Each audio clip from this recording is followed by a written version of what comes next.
Good morning, everybody. I hope you're having a wonderful day.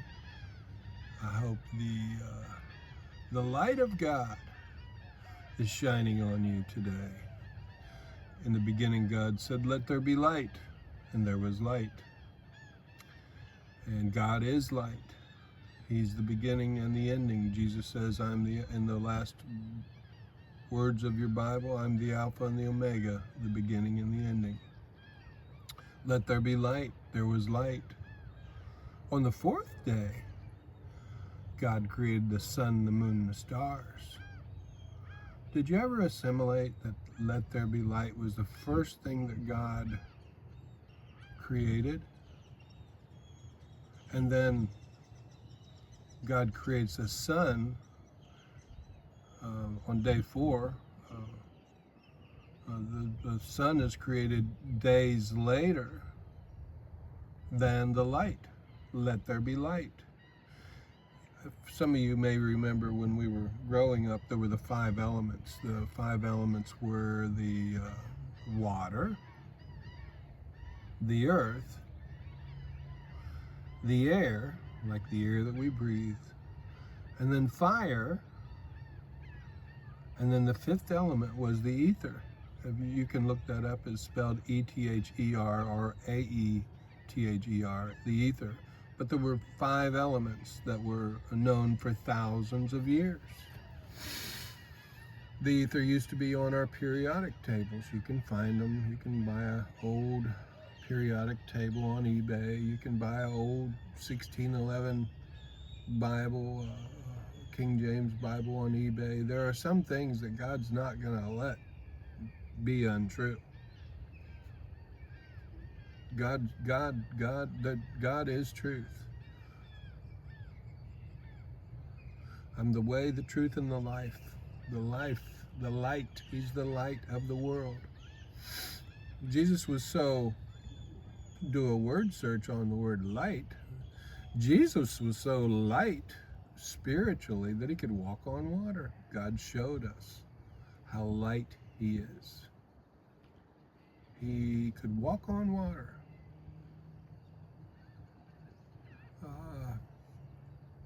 We have in our language, man, that's heavy, man. You're heavy. That's a heavy thing. And then there's light. There are some people that just to be around them, it's so heavy. They're so heavy. You don't even want to, God, when's this going to be over? You're the brunt of their jokes. It's hard to be around them. They talk about things that are just, I don't even, you get you just don't feel good. It's hard to be around certain people. There are other people that are light, easy. Jesus says in Matthew, let me turn there so I don't, it's so important, but he says it's in Matthew 11, it says, let me see, for my yoke is easy and my burden is light. Let there be light. I mentioned the 5th elements, the 5 elements. The 5th one I'll say is the ether. Something that's not air. It's something that's in the air. So when you look at the attributes of light in a scientific thing, I think they say that light, one of the attributes of light is it travels in a straight line.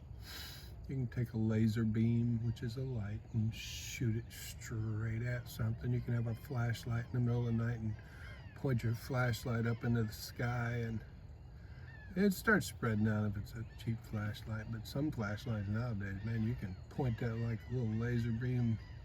You feel like you can almost point to a star with some of these. I love a good little flashlight. But anyhow, let there be light. My mom does word searches and word definitions, and she breaks words up and what all it means. It's some of the words that you think are just really insignificant, but I want you to think about this, and you can inbox me or text me or whatever you want to do, but let there be light was not the same as let there be a sun coming up and a sun going down that happened on the fourth day. And the sun, the moon, the stars are also for days, times, and seasons, and it tells you, because there's the inclination and the declination of the sun, and then when you look at the sun, where it sets in the spring equinox and where it sets in the fall equinox, the sun is like that 33.3 degrees. It's now way over here, and then it starts going back, and then the sun and the moon and the stars are for us to know what time of the year it is, what day it is. Anyhow, let there be light. Why I'm asking if you want to, because I'm studying this or whatever, you can inbox me or whatever you want to do or comment. But there's also my burden is light. I think God, in his infinite wisdom, when he said, let there be light, he knew that there's also heavy. When you look in the beginning and darkness was upon the face of the deep, darkness, deep, frozen, heavy.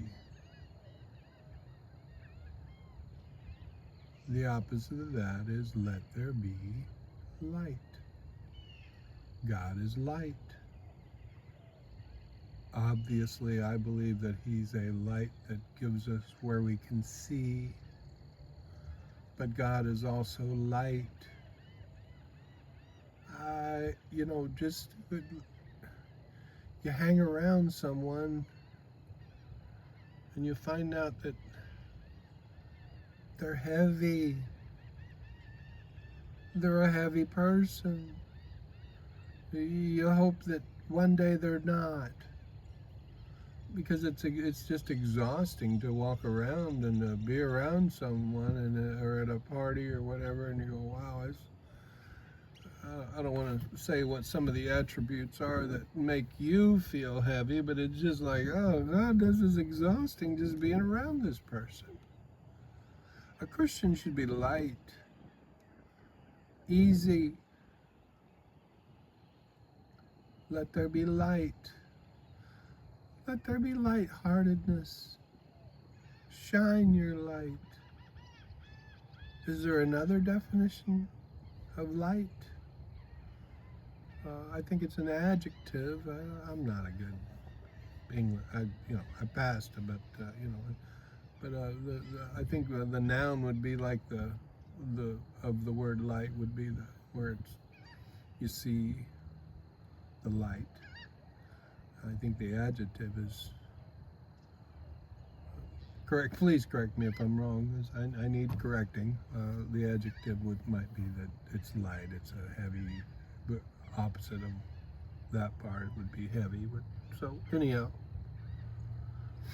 some things going on in the world today that are heavy, extremely heavy. And when you understand God's word, and when you understand the things that some people say, and I'm one of them, that the Bible is not like a book that you read from the beginning to the end, and there's a storyline, and this happens at the end, and the beginning was this way, and it could be a romance novel, it could be just a book that you read. It's a fun thing to read, but the Bible does have a theme. And the theme is in the beginning, and the theme is I'm the Alpha and the Omega, the beginning and the ending. And then there's this whole book that we have that was put together after these years. But all the things that were written in the New Testament were written before the end of the first century, were written in the century of Jesus. And all of from Genesis all the way to Revelations was written in that first century. And this war, I hope it's not a world war, but I kind of have a sneaky suspicion that there's thing. Did you guys ever Google this? What the rabbis think of Donald Trump? The Jewish rabbis over there. What do they think of our president? And do they want a third temple? Do you want, as a Christian or someone living in America that's not a Christian, do you want a third temple to be built? I was talking about the theme in the Bible. There's the theme. Part of how it happens is God was don't have any other gods. I'm God.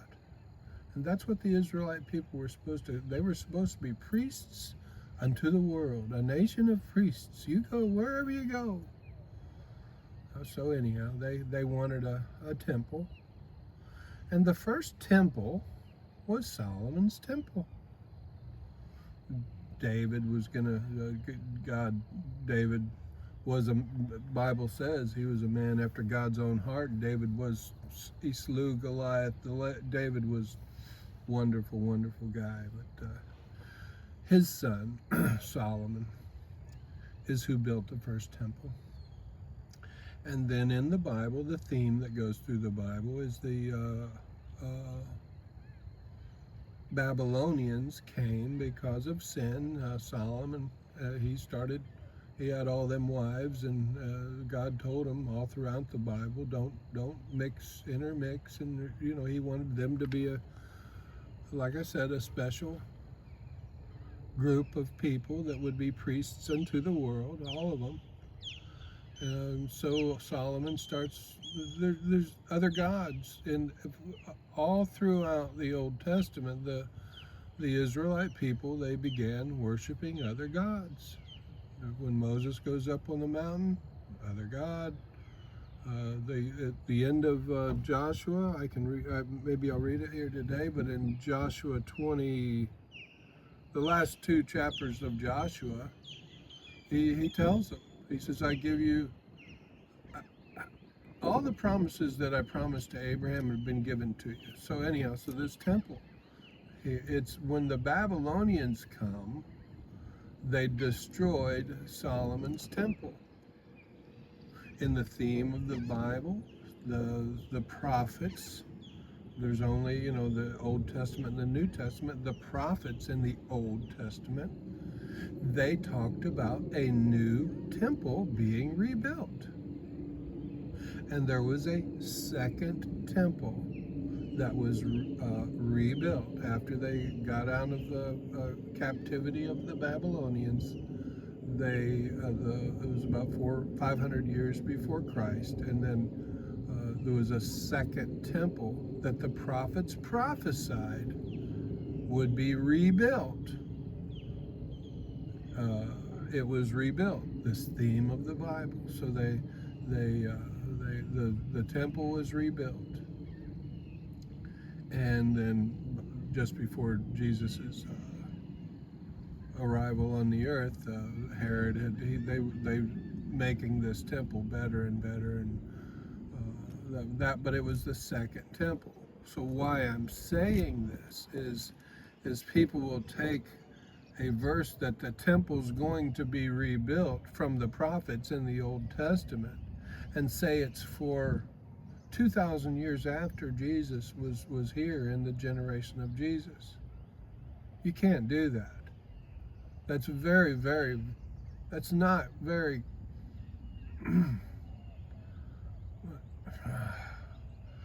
it's unhealthy for you to believe that there's a third temple to be rebuilt in the last days, when the last days were 2,000 years ago. It was the last days of the old covenant, the old way of doing things, the old temple, the old sacrifices.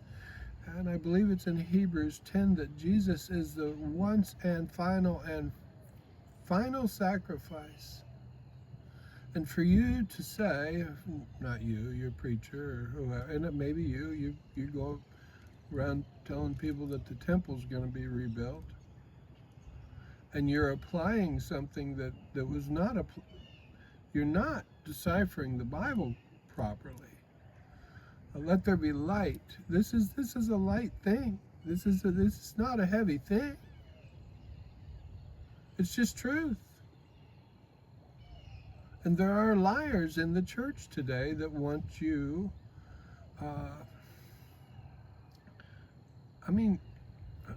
golly Neds. Some people think that the Jewish rabbis over there in Israel, they talk about Donald Trump.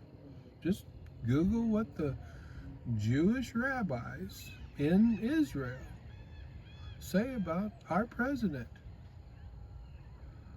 And how he can't be the Christ, but he's ushering one in so the temple can be rebuilt.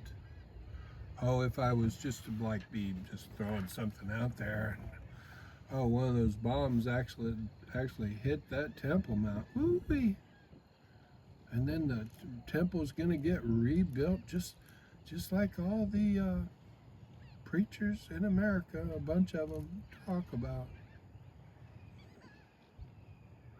And then we're going to be, then you, not me, what you've been preaching, what I used to believe was going to happen and all that stuff. Then we're living in the last days. The rapture's going to happen any second. Are you ready? Are you ready? Are you ready for the deception that's going to come on this earth? The mark of the beast. I've said it before. When God gave the law to Moses, look it up. He said, I want you to have it on your hand and on your forehead. He says, I want you to write it on your hand and on your forehead. I want you to, with your hand, I want you to do the things contained in the law. And I want you to have it in your mind and in your, thou shalt not kill, thou shalt not steal, all the things that are contained in the law. I want you to do these things. The mark of the beast. When in Jesus' day, they had a phylactery. They actually would put a little thing on their forehead or on their hand. Now you'll see the certain group of people put a little cross physically on their forehead. Oh, it's a simple little thing. It doesn't mean anything. It's just a good little thing.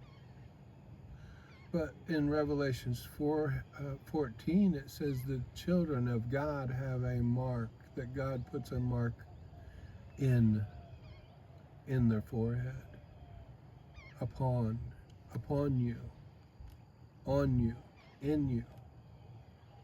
In, on, upon. I've done word searches on that. But anyhow, are you ready? God is light. He's the light of the world. Is something heavy in your life? Is someone heavy in your life? Is there something heavy in your life? Is there a burden in your life?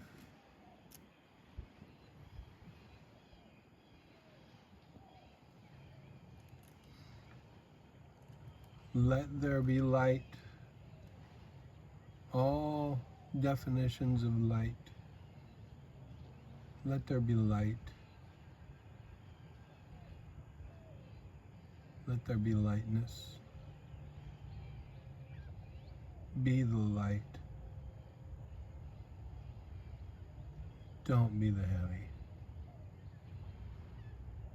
Peace.